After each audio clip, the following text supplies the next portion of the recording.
Here's a good video. I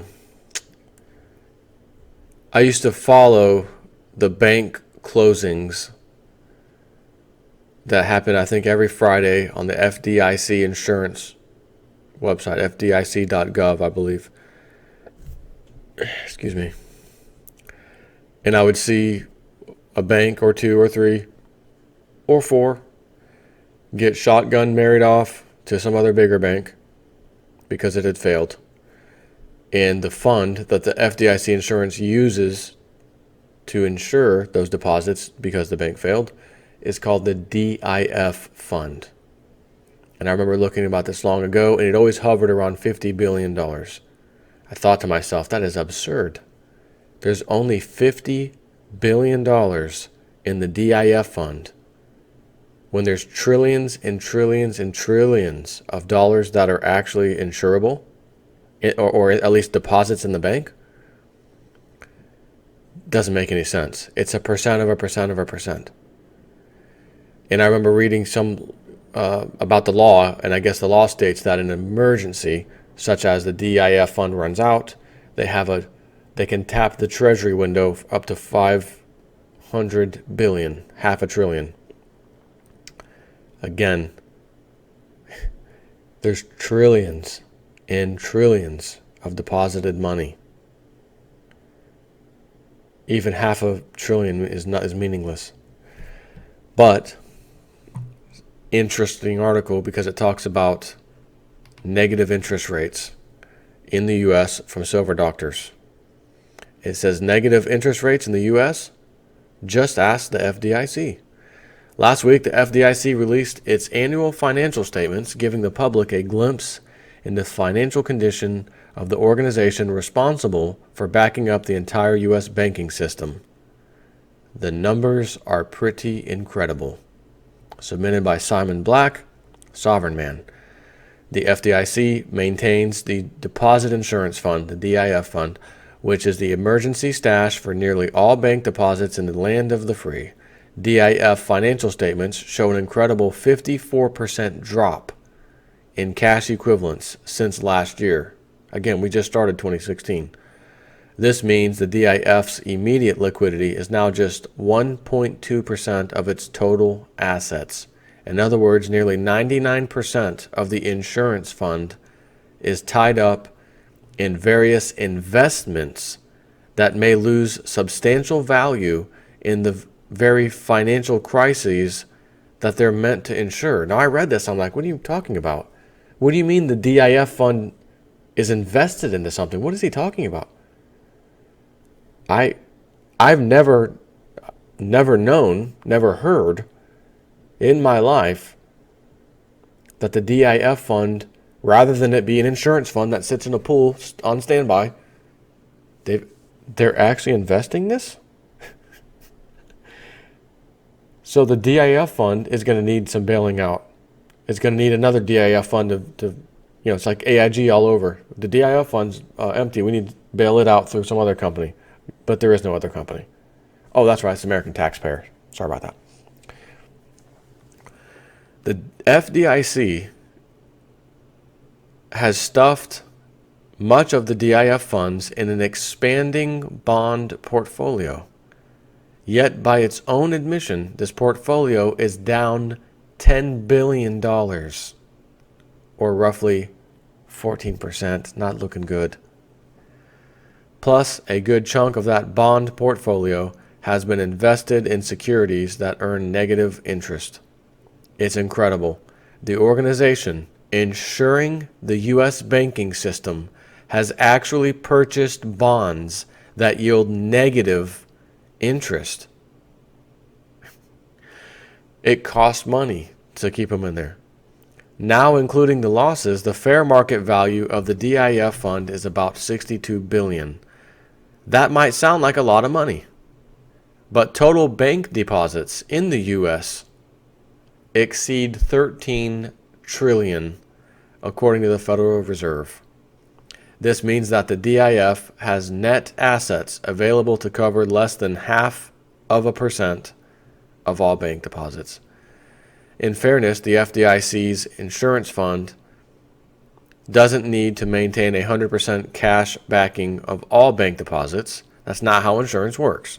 If your home is covered against fire damage for $300,000, the insurance company won't set aside $300,000 specifically for your home, and then the next home, and then the next home. No, it's a pool of money, knowing that almost nobody should be asking for help to, get their house repaired or buy a new, the house burned down and they need a new house for $300,000. But if you've got thousands and thousands of people all pitching in every month, hundreds of dollars each every month, that adds up. Oh, one of those houses burned down out of thousands, we can easily cover that. But what happens when just a certain percentage, and it's a small percentage, houses burn down, so to speak? They can't cover it. FDIC, same exact thing. Except I'm going to venture and say it's far worse at the FDIC. I'm sure if you looked at like Progressive or State Farm or Allstate or whoever, any major insurance company, you're not going to see that they have a teeny tiny half of a percent of for what they're supposed to insure out there. They've got more money than that to insure losses. With the federal government, with the FDIC, they can't really bail out their own way out of a wet paper bag, much less a teeny tiny percent of people or banks that have failed. Wow. Their actual tables suggest that the risk of loss is much less than 100%, talking about how insurance works. So they'll only set aside a fraction of that amount. And admittedly, the risk of 100% loss in the banking system is almost zero, right? The whole entire banking system won't go to zero, right? That's a fact. They don't need anywhere near $13 trillion to properly insure it. That's a fact. But even the FDIC itself acknowledges that their insurance fund is totally insufficient. For starters, the fund doesn't come close to meeting the minimum legal reserve requirement that was established by law following the global financial crisis several years ago. Even more, the FDIC states in its own report that they need twice the current reserve balance as, quote, the minimum level needed to withstand future crises of the magnitude of past crises.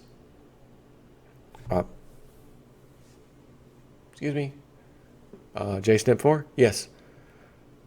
I just read your statement. You said you need twice the current reserve balance in order to withstand future crises of the magnitude of past crises. I'm assuming you're relating to the last one in 2008, 2009? Yeah, that's correct.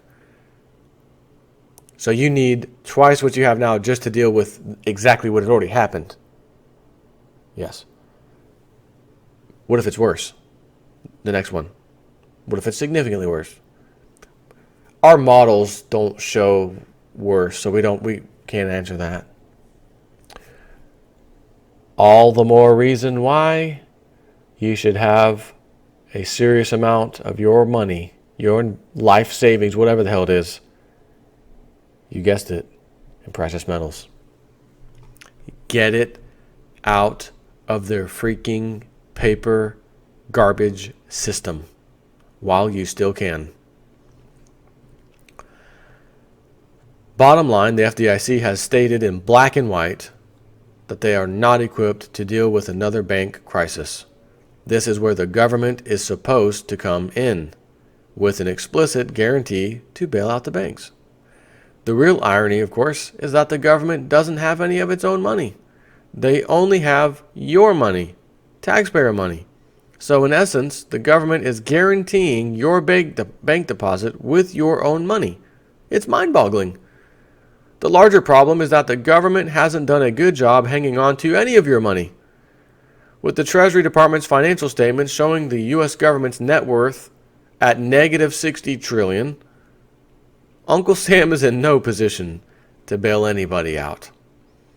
Deposit insurance may have been a well-intended idea, just like Social Security, just like pensions. But the hard facts show that this blanket guarantee of bank safety is ultimately a ruse. None of the institutions involved has the financial resources to back up their promises. So instead of blindly depositing money in a dangerously illiquid banking system and expecting an insolvent government and uncapitalized insurance fund to fix everything, a rational person ought to consider other options.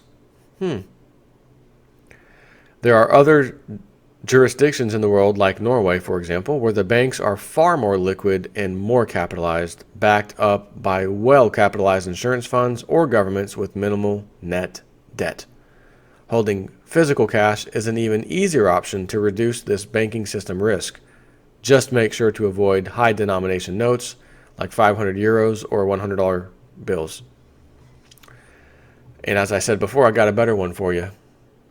Precious metals. It's the only thing that's going to work that will save any kind of wealth that you may have had. And if we're real lucky, and I think we will be, and it's not even going to be luck, those precious metal prices will go crazy high. When people start losing their financial nest eggs, their retirements, they see the 2008-9 crisis was a walk in the park, they will take anything they have left as it's being destroyed in front of their face and rush into something safe. What do you suppose that's going to be? Precious metals. And that's around the time I think the fireworks are going to start. Take care.